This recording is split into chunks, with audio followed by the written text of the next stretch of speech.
ನೋಡಿ, ಪ್ರತಿಯೊಬ್ಬರಲ್ಲೂ ನಾನು, ನಂದು ಅನ್ನೋದು ಇದ್ದೇ ಇರುತ್ತೆ. ನಾನು, ನಂದು ಅನ್ನೋದು ಬೇಕು. ಯಾಕೆಂದರೆ ನೋಡಿ, ಏನಾದರೂ ಒಂದನ್ನು ಕಷ್ಟಪಟ್ಟು ನಾವು ಕೆಲಸ ಮಾಡಿ ಸಂಪಾದನೆ ಮಾಡಿದ್ದೀವಿ ಅಂದರೆ, ಅದನ್ನು ತೊಗೊಂಡಿದ್ದೀವಿ ಅಂದರೆ ಅದು ನಂದು ಅಂತ ಹೇಳೋ ರೈಟ್ಸು ನಮಗಿದೆ. ಆದರೆ ಇದಕ್ಕೂ ಮೀರಿ ಹೋಗಬಾರ್ದು. ಅಂದರೆ ವ್ಯಕ್ತಿಗಿಂತ ಜಾಸ್ತಿ ವಸ್ತುಗಳಿಗೆ ಬೆಲೆ ಕೊಡಬಾರ್ದು. ಏನಾದ್ರು ಒಬ್ಬ ವ್ಯಕ್ತಿಯನ್ನು ಕೀಳಾಗಿ ಕಂಡು ಜಾಸ್ತಿ ವಸ್ತುಗಳನ್ನು ಪ್ರೀತಿಸ್ತಾ ಇದ್ದ ಒಬ್ಬ ವ್ಯಕ್ತಿ ಅಂತಂದರೆ ಅವನಲ್ಲಿ ಮಾನವೀಯತೆ ಕೊರತೆ ಇದೆ ಅಂತಾನೆ ಅರ್ಥ.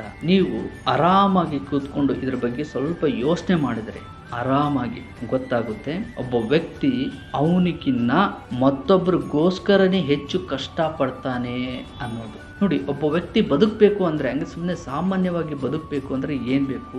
ಇರೋದಕ್ಕೆ ಒಂದು ಜಾಗ, ಅದು ಎಲ್ಲೋ ಒಂದು ಕಡೆಗೆ, ಮತ್ತೆ 3 ಹೊತ್ತು ಊಟ, ಹಾಕೊಳ್ಳೋ ಬಟ್ಟೆ, ಒಂದು ಚಿಕ್ಕ ಕೆಲಸ. ಇದು ಒಬ್ಬ ಸಾಮಾನ್ಯ ವ್ಯಕ್ತಿ, ನನಗೆ ಸಾಧನೆ ಅದು ಇದು ಏನು ಬೇಡ, ಸುಮ್ಮನೆ ಹಾಗೆ ಬದುಕಬೇಕು ಅಂತಂದರೆ ಒಬ್ಬ ವ್ಯಕ್ತಿ ಇಷ್ಟು ಸಾಕು. ಆದರೆ ಇದಕ್ಕೂ ಮೀರಿ ಯೋಚನೆ ಮಾಡಿ ಎಲ್ಲದನ್ನು ಸಂಪಾದನೆ ಮಾಡೋಕ್ಕೆ ಮುಂದೆ ಮನೆ ಚಿಕ್ಕದಾಗಿರ್ಬಾರ್ದು, ದೊಡ್ಡದಾಗಿರಬೇಕು ಅಂತ ಭಾವಿಸ್ತಾನೆ. ಮತ್ತು ಊಟ, ನನಗೆ ಅಂಥದ್ದೇ ಬೇಕು, ಇಂಥದ್ದೇ ಬೇಕು ಅಂತ ಅನ್ಕೊತಾನೆ. ಬಟ್ಟೆ, ಇಲ್ಲ ನಾನು ಅದೇ ಥರದ್ದೇ ಹಾಕಬೇಕು, ಇದೇ ಥರದ್ದೇ ಹಾಕಬೇಕು ಅಂತ ಅನ್ಕೊತಾನೆ. ಮತ್ತು ಮುಂದೆ ನಾನು ಸಿಕ್ಕಾಪಟ್ಟೆ ಆಸ್ತಿ ಮಾಡಬೇಕು ಅಂತ ಅನ್ಕೊತಾನೆ. ಕಾರ್ ಬೇಕು ಅಂತ ಅನ್ಕೊತಾನೆ. ಇವನ್ನೆಲ್ಲ ಏನಕ್ಕೆ ಸಂಪಾದನೆ ಮಾಡ್ತಾನೆ? ಅವನಿಗೋಸ್ಕರ ಅಲ್ಲ, ಇವೆಲ್ಲ ಸಂಪಾದನೆ ಮಾಡೋದು ಮತ್ತೊಬ್ರಿಗೋಸ್ಕರನೇ. ಅಂದರೆ 4 ಜನರು ಇವನ್ನೆಲ್ಲ ನೋಡಬೇಕು, 4 ಜನರ ಮುಂದೆ ನಾನು ಚೆನ್ನಾಗಿ ಬದುಕಬೇಕು. ಈ ಒಂದು ಯೋಚನೆ ತುಂಬ ಜನರಲ್ಲಿ ಇರುತ್ತೆ, ತುಂಬ ಜನರಲ್ಲಿ. ನೋಡಿ, ಇದು ಅತಿಯಾದಾಗ ವ್ಯಕ್ತಿ ಮಾನವೀಯತೆಯಿಂದ ಸ್ವಲ್ಪ ದೂರ ಸರಿಯೋ ಸಂಭವ ಇರುತ್ತೆ.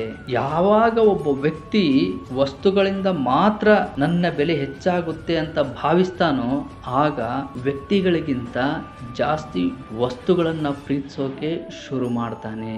ನೋಡಿ ಸ್ನೇಹಿತರೆ, ನಮಗೆ ಒಂದು ಗೊತ್ತಿರಬೇಕು, ನಾವು ಎಷ್ಟೇ ಸಂಪಾದನೆ ಮಾಡಲಿ, ಏನೇ ಮಾಡಲಿ, ನಮ್ಮ ಒಂದು ವ್ಯಕ್ತಿತ್ವ, ನಮ್ಮ ಒಂದು ಮಾತು, ನಮ್ಮ ಒಂದು ನಡೆ ಎಲ್ಲವೂ ಸರಿಯಾಗಿದೆ ಅಂದರೆ ಜನ ಅವರಾಗೆ ನಮಗೊಂದು ಗೌರವವನ್ನು, ರೆಸ್ಪೆಕ್ಟನ್ನು ಕೊಡ್ತಾರೆ.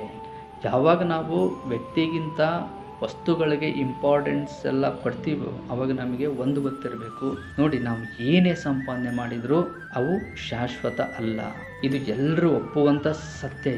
ಇದರಲ್ಲಿ ಒಂದು ಚೂರು ಡೌಟ್ ಇಲ್ಲ. ಪ್ರತಿಯೊಬ್ಬರು ಇದನ್ನು ಒಪ್ತಾರೆ. ಯಾಕಂದರೆ ಇದು ನೋಡ್ತಾರೆ, ಕಣ್ಣಾರೆ ನೋಡ್ತಾರೆ. ಹೌದು, ವ್ಯಕ್ತಿ ಏನು ತಗೊಂಡು ಹೋಗೋದಿಲ್ಲ ಅಂತ ಹೇಳಿ. ಭೂಮಿ ಮೇಲೆ ದೇವರು ಏನೆಲ್ಲ ಸೃಷ್ಟಿ ಮಾಡಿದ್ದಾನಲ್ಲ ಅವನ್ನೆಲ್ಲ ಬಳಸ್ಬೇಕಷ್ಟೇ. ಇಲ್ಲಿಂದ ನಾವು ಇವನ್ನ ತಗೊಂಡು ಹೋಗೋಕ್ಕಾಗೋದಿಲ್ಲ. ಹಾಗಾಗಿ ವ್ಯಕ್ತಿ ಸಂಪಾದನೆ ಅದು ಅವನಿಗೋಸ್ಕರ ಸಂಪಾದನೆ ಅಲ್ಲ ಅನ್ನೋ ಒಂದು ಸತ್ಯ ನಮಗೆ ಗೊತ್ತಾಗುತ್ತೆ ಇದರಲ್ಲೇ. ಹಾಗಾದರೆ ಅವನಿಗೋಸ್ಕರ ನಿಜವಾದ ಸಂಪಾದನೆ ಯಾವುದು? ನೋಡಿ ಸ್ನೇಹಿತರೆ, ಹೇಳ್ತಾರೆ ಕರ್ಮ, ಅವನು ಮಾಡಿದ ಕರ್ಮ ಅವನು ಸತ್ರು ಬಿಡಲ್ಲ ಅಂತ ಹೇಳ್ತಾರೆ.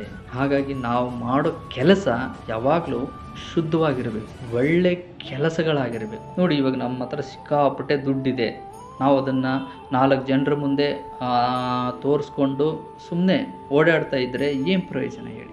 ಅದು ಸುಮ್ಮನೆ ಕೊಳ್ತೋಗ್ಬಿಡುತ್ತೆ ಅಷ್ಟೇ, ಉಪಯೋಗಕ್ಕೆ ಬರಲ್ಲ ಅದು. ಅದನ್ನು 4 ಜನರಿಗೆ ಒಳ್ಳೆಯದಕ್ಕೆ ನಾವು ಬಳಸಿದಾಗ ಮಾತ್ರ ಅದರಿಂದ ನಮಗೆ ಒಳ್ಳೆ ಫಲ ಸಿಗುತ್ತೆ.